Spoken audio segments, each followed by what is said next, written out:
We have our very own referendum this weekend to determine if college football playoff number 1 Georgia is as good as advertised, outside of Notre Dame, who have the Bulldogs played, and whether CFP number 10 Auburn is ready for the big britches stage. Georgia has been a holy terror this year with its dominating defense and offense. The defense might be the best in the sect, even better than Alabama's, maybe Auburn's. We'll learn more after Saturday, when the 9-0 Bulldogs and 7-2 Tigers play one more time in the Deep South's oldest rivalry. Georgia's offense is led by the only stable of running backs around that can compare with Alabama's. That's Nick Chubb, Sony Michel, D'Andre Swift, Elijah Holyfield and Brian Herrien. The receiving core isn't bad either with Terry Godwin, Javon Wims, and Mecole Hardman. And then there is true freshman quarterback Jake Fromm, who's supposed to be nothing more than a handoff robot.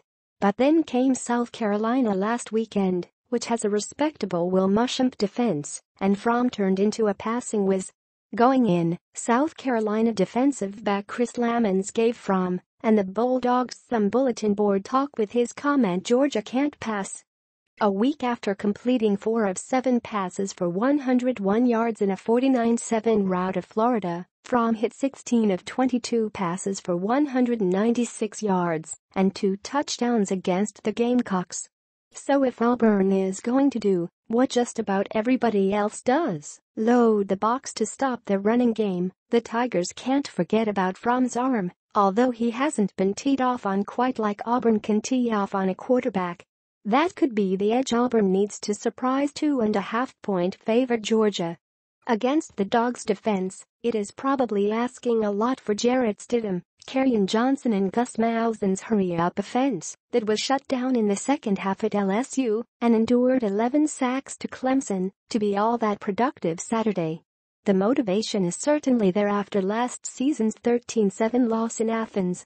According to Johnson in a CBS Sports interview Thursday night, the team has watched the 2016 carnage enough the past few days to remind them how bad then number 9 Auburn played against an unranked Georgia team that held the ball almost 40 minutes and stopped the Tigers 10 times on third down. The loss ended the Tigers' hopes to win the SEC West with only the Alabama game remaining. This week's picks: Georgia vs. Auburn. Georgia is going to the SEC championship game to represent the East Division. By some miracle on grass, Auburn could surprise Georgia and CFP number 2 Alabama in 2 weeks and play the Bulldogs again in Atlanta.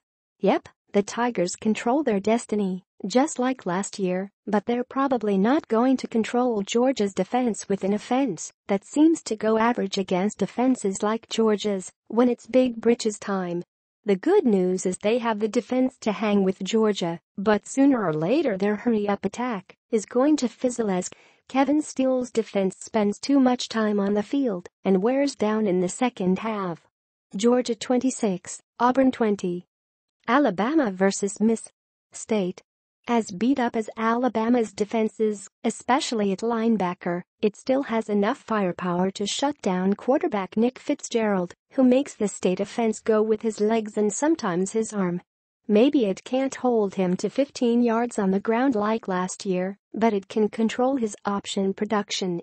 At 7-2 and 5-0 at home, CFP number 16 State is a legitimate threat to up and 14-point favorite Alabama in Starkville if the Tide can't contain Fitzgerald.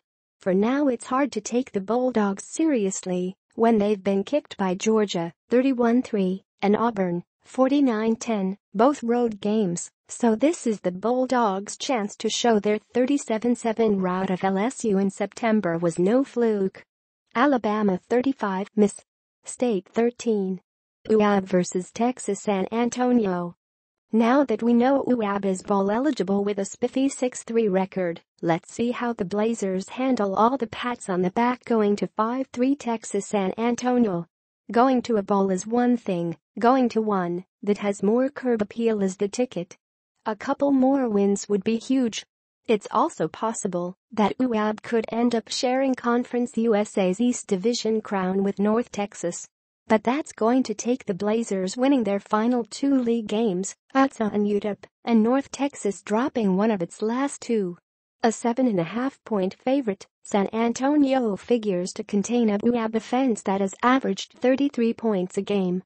The Roadrunners have the nation's 10th best defense, allowing 17 points, and 14th best run defense, allowing 119.5 yards a game. Running is what UAB does best.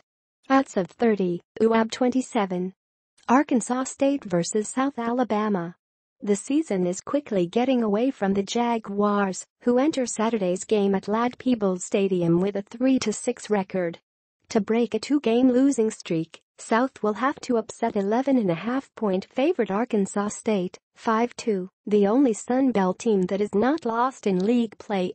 Barring an upset this weekend, the Red Wolves and Troy will likely settle the Sun Belt title when they meet December 2 in Jonesboro, Ark.